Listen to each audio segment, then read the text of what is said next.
कि ये शरीर जो है भगवान की भक्ति के लिए मिला और भक्ति पे ही विशेष ध्यान देना।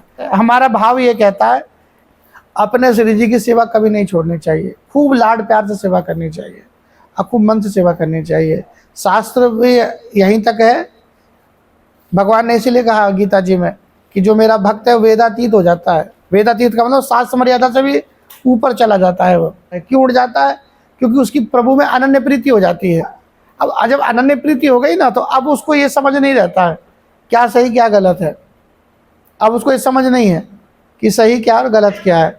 अब उसको बस ये समझ है कि बस मैं और मेरे प्रभु, वो उसमें ही खोया रहता है।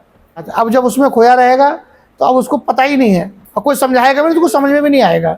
जैसे भक्तमाल जी में कर्माबाई का चरित्र आता है, तो कर्माबाई का चरित्र में ऐसा है कि कर्माबाई जिस दातुन करती रहती थी और उसी दातुन से खिचड़ी भी घुमा रही है, और उस खिचड़ी को जगन्नाथ जी पाते थे। जगन्नाथ जी पा रहे, चलो वो छोड़ो। भक्तमाल जी में लिखा हुआ है कि जब रामानुज जी जगन्नाथ जी गए तो जगन्नाथ जी में देख रहे हैं कि वहाँ के जो पुजारी थे वो बिना शास्त्र मर्यादा के जगन्नाथ जी की सेवा पूजा कर रहे हैं। तो राजा से कह के रामानुचार्य जी ने सबको निकलवा दिया पुजारियों को, और पूरा वेद विदित वहाँ पे पूजा कराने लगे, वेद रीति से, शास्त्र रीति से। अब जब पूजा कराने लगे तो ठाकुर जी ने, पुजारी बड़े दुखी रहते थे, मंदिर में आना भी बंद करवा दिया रामानुचार्य जी ने।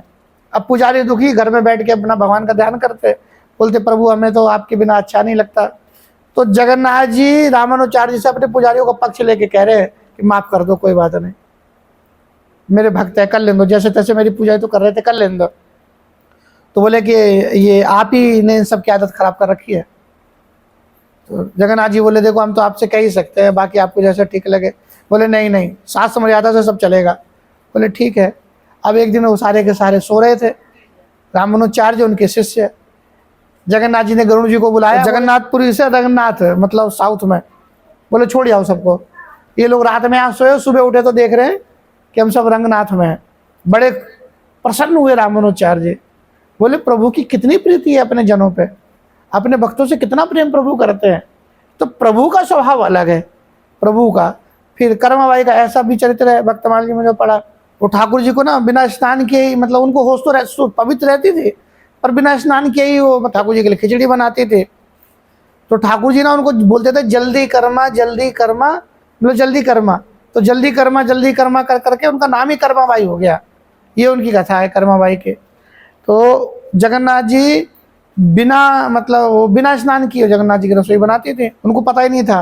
मतलब एक ऐसी स्थिति प्रेम की हो गई, ऐसा होता है जब प्रेमियों की स्थिति ऐसी हो जाती है, उनको भान नहीं रहता शरीर का।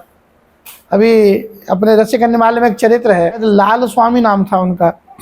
उनको देववन में वो गोपीनाथ जी के शिष्य हुए। तो जब वो गोपीनाथ जी के शिष्य हुए, उनके गुरुजी ने उनको कहा कि जाओ और तौलिया ले आओ। बोले ठीक है। अब वो वहाँ से पैसा दिए, दुकान की तरफ गए होंगे तौलिया लाने के लिए। अब वो गए तौलिया लाने के लिए, पहुँच गए मिठाई की दुकान पे और वहाँ से लड्डू ले आए। अब जब लड्डू लेके वापस आए तो उनके गुरुदेव ने पूछा कि भाई तौलिया मंगाया था, ये क्या लिया है? बोले गुरुदेव हमें तो ध्यान नहीं रहा। अब जब हमें ध्यान नहीं रहा तो फिर पूछे बात क्या है? तो बोले हम ध्यान में प्रभु को ना लड्डू भोग लगा रहे थे, तो हमारा मन वहीं लगा पड़ा था, हमें होश ही नहीं है कि मतलब बाहर की बात क्या हो रही है, हमें होश ही नहीं है। तो लड्डू का ही ध्यान था, ठाकुर जी को मानते से हम लड्डू भोग लगा रहे, तो उसी के चिंतन में लड्डू की दुकान पे ही चले गए। तो जब वापिस आए तो देखा सामने लड्डू का ही भोग लगा था, वस्तु मतलब लड्डू प्रकट हो गया वहाँ पे जाके। तो ऐसा होता है। तो जब प्रेम की जब दशा आती है ना प्रेम की, तो प्रीति न काहू की कहानी विचारे, मतलब प्रेम किसी की नहीं सोचता, प्रेम ऐसी चीज़ है। तो जब प्रभु से प्रेम होता है तो वो बिल्कुल ही अलग हो जाता है। वो प्रेमी की बात ही दूसरी होती है, बात ही दूसरी है।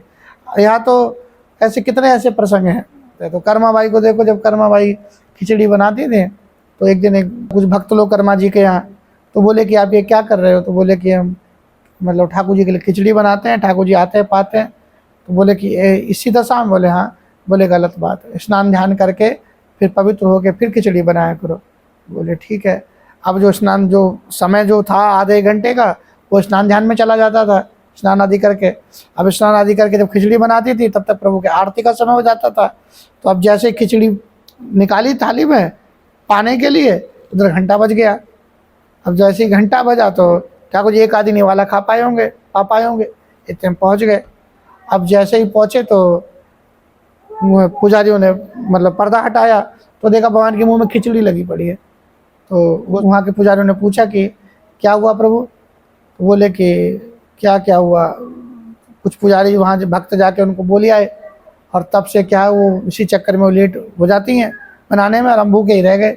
तब उन्होंने भेजा पुजारियों को कि जाओ और उनके घर बोल के आओ कि जैसे तुम सेवा करते थे वैसे ही करो, प्रभु तो भूखे नहीं रहेंगे। एक ऐसा भी प्रसंग है कि पटका लेके पहुंचा एक, तो बोले पटका कैसा? बोले जगन्नाथ जी खिचड़ी छोड़ के भग आए, पटका वही छोड़ गया है।